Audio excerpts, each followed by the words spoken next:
Good morning and welcome to the Lakers Lowdown. I'm Anthony Irwin. Today on the show, the Lakers lost the must-win game that now leads to the absolutely must-win game and a series that, according to the cliche, that a series doesn't start until a team loses one of their home games, has just officially begun and feels over. So the Lakers lose to the Denver Nuggets last night, 119-108. Here's for those who care, and look, I really appreciate that there's a lot of you who care. I essentially made the decision to not go live right after the game with Raj because I wanted to, have Raj on the show that more people would listen to on Monday, rather than have him on a show on a Sunday that nobody would be listening to. So that's why it is just a lowdown from me here on this Sunday morning as we get ready for maybe the Lakers steal, game 4, win game 4, and extend this to a 5-game series or whatever. But this feels over. This feels over, and it sucks that it feels this kind of over, but Denver's just better. So I'm going to recap this game, and we'll kind of start to write the obituaries to this season as it gets ready to end, the recaps to the season, and start looking ahead to what will be a really fascinating offseason here. And let's try to keep this thing fun and get you through your Sunday until Raj and I can record later today. Denver Nuggets. So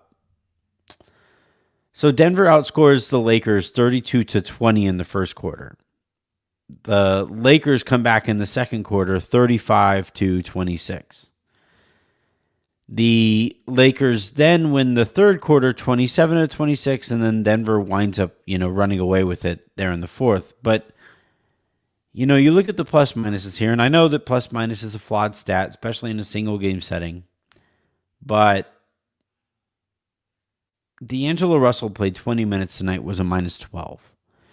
And when you consider the fact that his minus 20 and his just disaster of a series took place in a lot of minutes where he is playing next to usually LeBron and AD because they have to make up for his defense, it's really kind of that simple. And, Ham tried to limit him, right? He only played 20 minutes here tonight.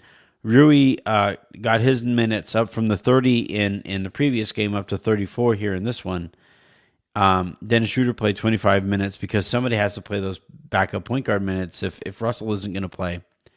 But every single time Russell was on the court, you were just hoping to survive it. And you can't say that about your starting point guard or your starting baller or whatever D'Angelo Russell wants to consider himself. You cannot have a $30 million a year player not playable in the Western Conference Finals. You are not going to win, especially against a better team, right, in the Denver Nuggets. You are not going to win if one of your starters is that kind of a disaster. And then the other starter that they had, Darvin Ham in this one kept the same starters that, coming off of a loss, which I thought was certainly a decision you can make.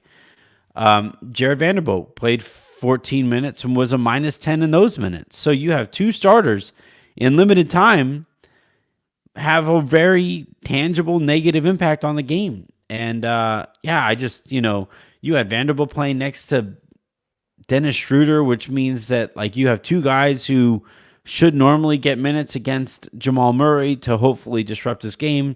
And if both of those guys are on the court, then one of those guys isn't actually serving the purpose that he should probably serve out there. I just, look, to a certain extent, I don't want to be too hard on Darvin Ham being a rookie in this spot with a rotation of, by the time we got down to it, 4 guys you felt comfortable with.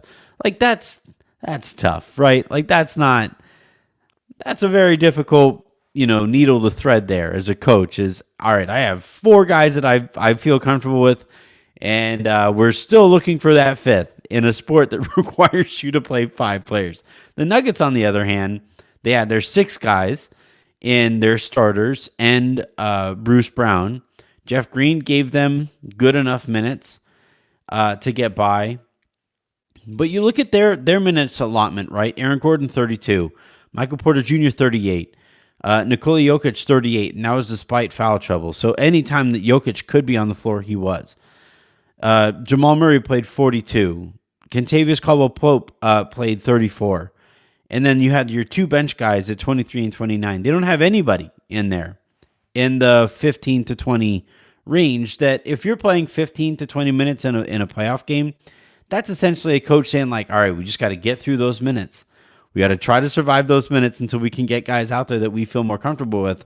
And the Lakers had 2 starters in that kind of range. And that's just really difficult to deal with. So like even while I think Ham made some pretty kind of bonehead decisions here in this series, and specifically in this game, what are you going to do when you have 4 guys? I saw a lot of people saying like, well, Lonnie Walker should have played more. Okay, but he finishes the game 2 of 5 and took some really dumb shots when the Lakers really needed to play smart to take full advantage of the non-Jokic minutes when he was sitting with 4 fouls. And then like, you look at the stars. Davis had a really good game, 28 points, 18 boards, 2 blocks, and all of that, right?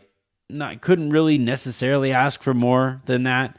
Then you have LeBron, 8 of 19 for 23 points, 12 assists, and 7 rebounds. Counting stat-wise, that's about right. But like one of those, like you look at Jamal Murray, he goes for 37 points and was the reason Denver was ahead in the first quarter and ahead in the second quarter. And the Lakers were just kind of like trying to get back into the game despite his incredible production. The Lakers didn't really get that game from LeBron. Like we're still waiting on the LeBron game in the Western Conference Finals. And look, if you're not going to get the LeBron game, it's really kind of that simple. I do want to stress, like I do really want to credit Denver in this series. They are far and away the better team in this matchup. I just cannot say enough about that team and their ability to just run away with the series. I thought that the Lakers would make it a tough one. I thought coming into it that, you would have, I thought Denver was a better team, but I also thought the Golden State was a better team in that series, and the Lakers were able to come out and flip that math. And in this one, the Lakers weren't able to flip that math. Like in this one, despite getting more free throws in this game, Denver was just better, all over the court, and specifically the guard spots where like everybody thinks of Nikola Jokic. Jokic finishes with 24, 8 and 6. He closed out the game because he wasn't out there in the third and clearly had more legs than everybody out there because, again, that the Lakers didn't take full advantage of those minutes when he was sitting there on the bench with foul trouble. But Jamal Murray was a superstar. Michael Porter Jr. hit big shots. The guard combination, the shooting guard combination of Kentavious Caldwell-Pope and Bruce Brown absolutely torched the Lakers, where Dennis Schroeder was whatever in this game. Dennis Schroeder was what you would expect from a veteran minimum type player. Reeves was like as good as you can hope for from a second year undrafted player, but he gets wiped out just mathematically by Brown and Caldwell's production. And then you have Murray just absolutely torching anybody who was guarding him. Anybody. Not just guards, but anybody who was guarding him. He was having his way with them. So, when you look at this game and this series, I thought that hopefully LeBron or AD, and actually mostly AD, would play Jokic relatively evenly. We've had 2 games here where AD has outscored Jokic and outproduced Jokic, And it hasn't mattered because the guard advantage that you've had from Denver has just been that stark.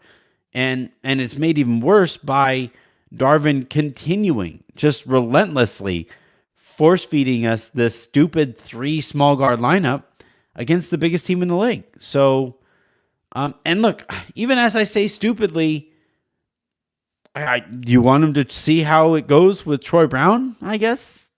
You want to see if Rui and Vanderbilt can play with AD or can play with LeBron and AD, and you just go super big out there.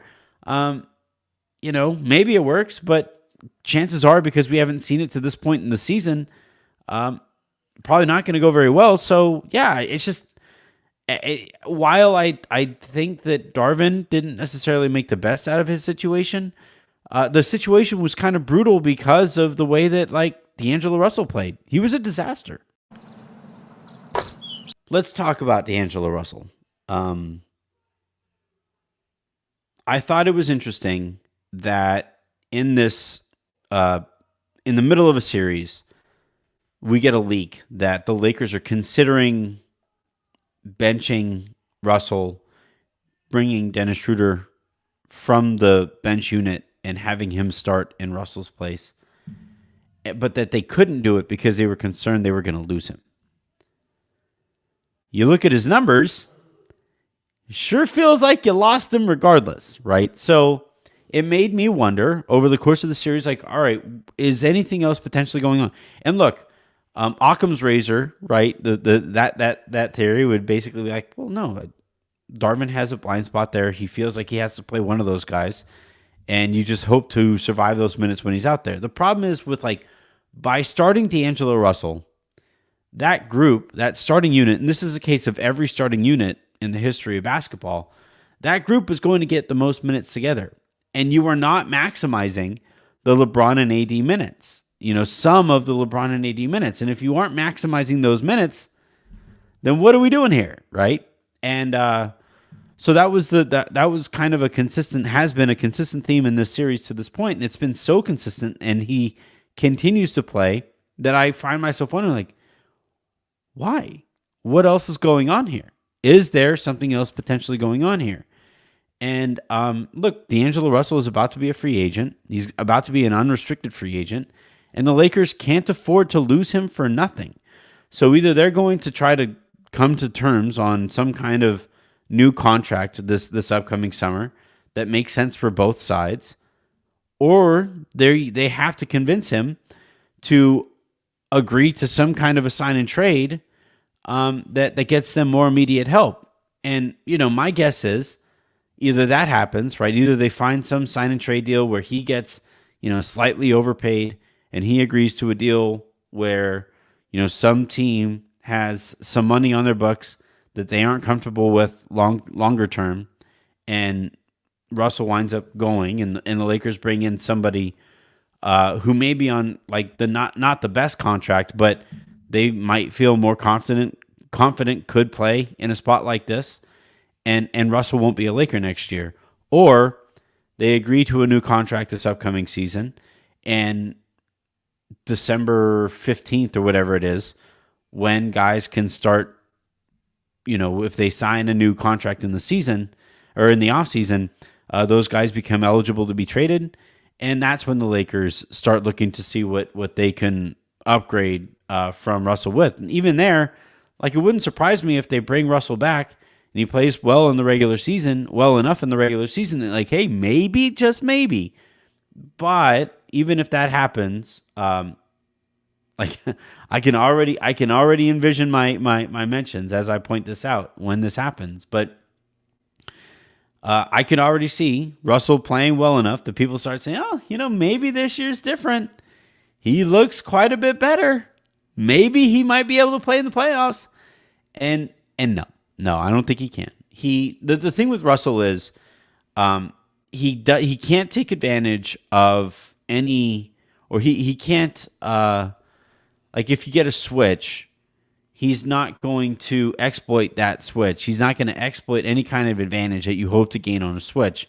He's not very quick.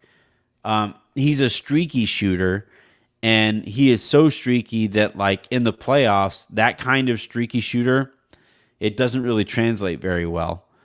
And then he sucks on defense. Like, he's just not good on defense. He gets out muscled. He's not very fast, and he just gets, like, in this series, he's been targeted relentlessly. Anytime he's on the court, the Nuggets are trying, like, going out of their way, basically hunting him. And whether it's hunting him on ball or hunting him off of the ball, where a lot of their backdoor cuts are taking place with him, or they're attacking the rim in ways that force him to be the backside of the defense, and he has not been physical enough to get some of those offensive rebounds or defensive rebounds. Like in this one tonight, he grabbed 3 rebounds.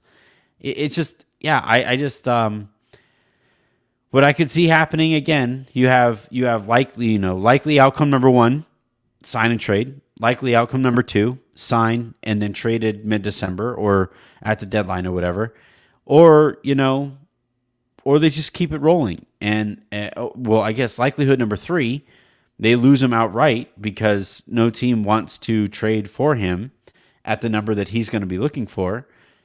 And then, option number 4 is you roll it back, or you run it back and you see what he can do and see if maybe some continuity going into next season makes him more successful in those spots. And look, like, in fairness to Russell, he wasn't the problem in this series. The problem is that LeBron wasn't LeBron.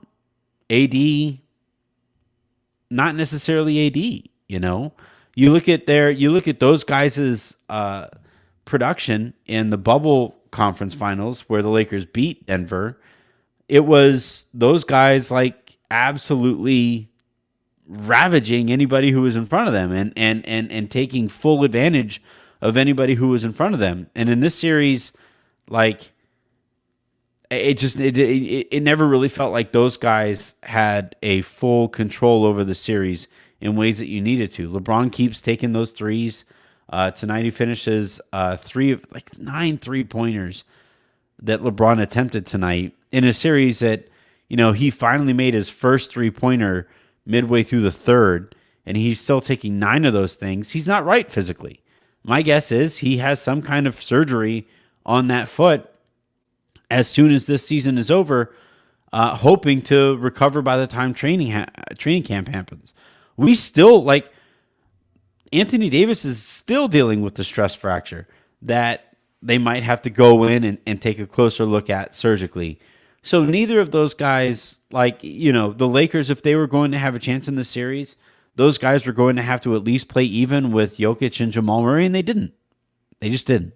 And the series is that much. And so, like, even while I really criticize D'Angelo Russell and how bad he was in this series, he was that kind of bad because he could be the focus. He could be the thing that Denver really attacked because LeBron and AD weren't physically at a place where they could make up for Russell and also put him in spots where he could maybe be a little bit better. And yeah, like, it's just, look, I could find any number of ways, man. We're 19 minutes into this thing, and like, this podcast really could have been 30 seconds long. I could have just said Denver's better, the end, and talk to you guys tomorrow or whenever you guys are listening to this. But when it comes to Russell in particular, the thing that kind of really irks me is this notion that Darvin Ham starts the season with facts over feelings, that what is best for the team is what they need to do to be successful. And he even convinced Russell Westbrook to commit to coming off of the bench. And you say what you want about Westbrook, but he at least accepted that role through that communication. And for whatever reason here, the Lakers felt like they couldn't get that same kind of commitment to that role here with D'Angelo Russell. And I don't know if that says more about a coaching staff or an organization that has an eye towards the future with him, or if that says more about D'Angelo Russell, that the organization feels a certain way about how he might handle that. But regardless, for a team that says facts over feelings, for him to not just start the first quarter, but then start the second half. Yeah, it didn't. You need better than that.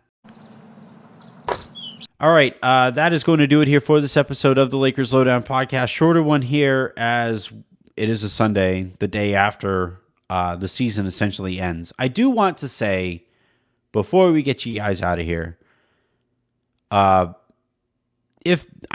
this is it, but as the Lakers season essentially is ending, what a season.